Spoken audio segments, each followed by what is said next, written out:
The opening of Parliament shows it's Grand Bahamas time as hundreds on hand for the historic event. Preparations continue as the opening of the hurricane season just days away. And visiting students discover why it is indeed better on Grand Bahama.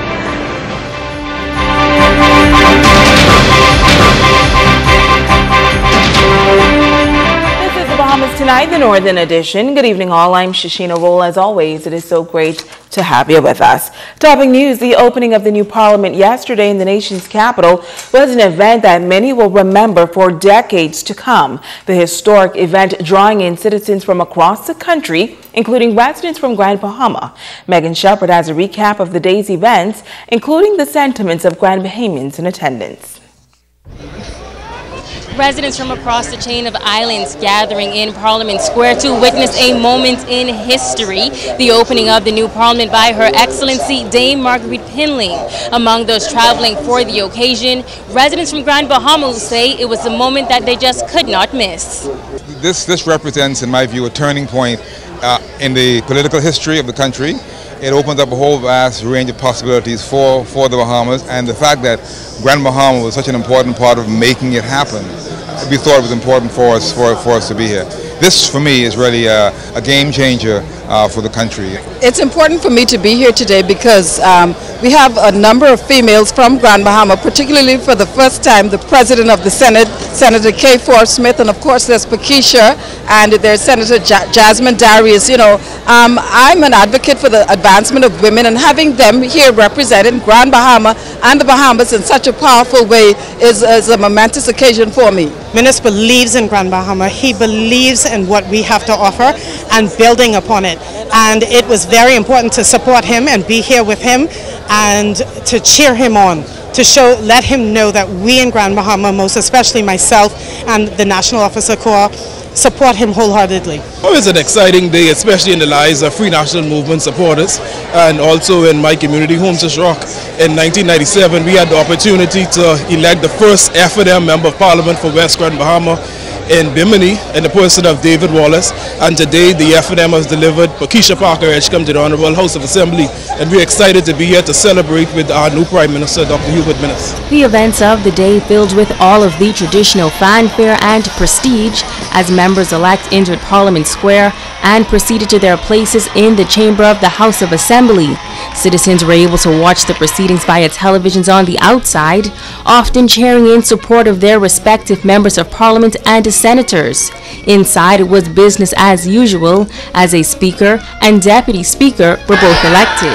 The 39 members of Parliament then followed the lead of the speaker to take the oath of allegiance and oath of qualification. As the members of Parliament, as well as spectators, awaited the arrival of the Governor General, residents from the North continued to share their excitement to be a part of Bahamian tradition.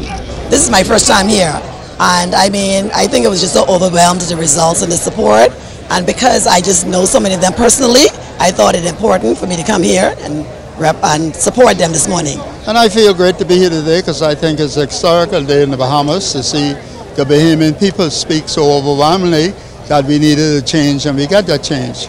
Now all we look forward for the new people, the new change team, to go forward and do what is right for the people of the Bahamas. And just feeling that new air of assurance, the hope that's in the air, the relief on the faces of the people, I just had to be here. It was very necessary. I wanted to be here to witness this historic moment in which I feel the presence of the F&M coming into power and saying it's the people's time, and just want to be here to hear what the opening of the house is going to be like in terms of supporting the F&M party. Upon her arrival, the Governor General was met by the Commissioner of Police, Ellison Greenslade. She then proceeded to conduct the inspection of the guards. Her Excellency delivered the speech from the throne, outlining the governing Free National Movement's plan for Grand Bahama and the country, many of which were received with resounding applause. Megan Shepard, ZNS Network News. In a matter of days, June 1st will mark the beginning of the 2017 Atlantic hurricane season. According to officials from the Department of Meteorology, the early hurricane prediction from Colorado State indicates that the Bahamas can expect a much less active season than last year. Well, here on Grand Bahama, a leading company executive recently gave members of a local service organization an overview of their preparation efforts. Joan Davis-Roll reports. Major storms like Hurricane Matthew oftentimes leave behind a trail of destruction. In 2017, officials are predicting 11 named storms, of which 4 are expected to reach hurricane intensity and 2 to become major hurricanes. An entity that plays a major role in the event of a hurricane on Grand Bahama, in particular in the aftermath, is Sanitation Services. In a recent address to members of the Lions Club, General Manager of Sanitation Services Lou Carroll says, when it comes to hurricane preparations, all stakeholders have devised a plan of action. We already this year, the Sanitation Services, the Grand Bahama Power Company, GB Utility, and City Management, we have a procedure in place and we meet on that procedure every year. We meet with NEMA because NEMA is an organization, it's a government organization, and while we focus mainly on the cleanup and the restoration efforts, the utilities, the airports, the harbor, the government agency focus more on the well-being of the general population, as well as law and order. So, all of these things, have to come together and we have to work with each other to make sure it works. Carroll says for sanitation services theirs is a vital role, and even though major planning takes place, some things are unpredictable. After something like Hurricane Matthew, access was a real problem.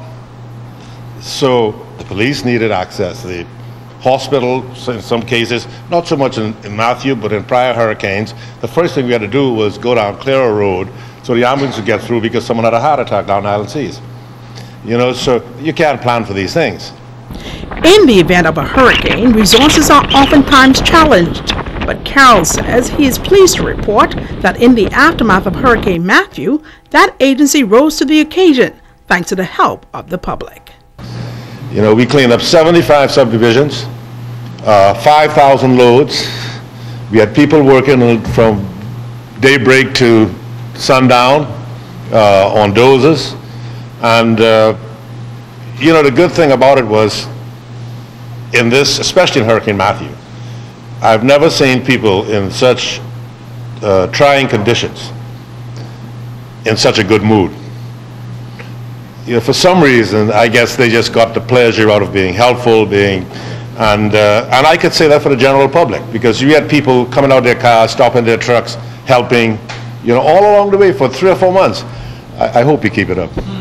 Joan Davis-Roll, ZNS Network News. Stay with us, there's more news right after this break.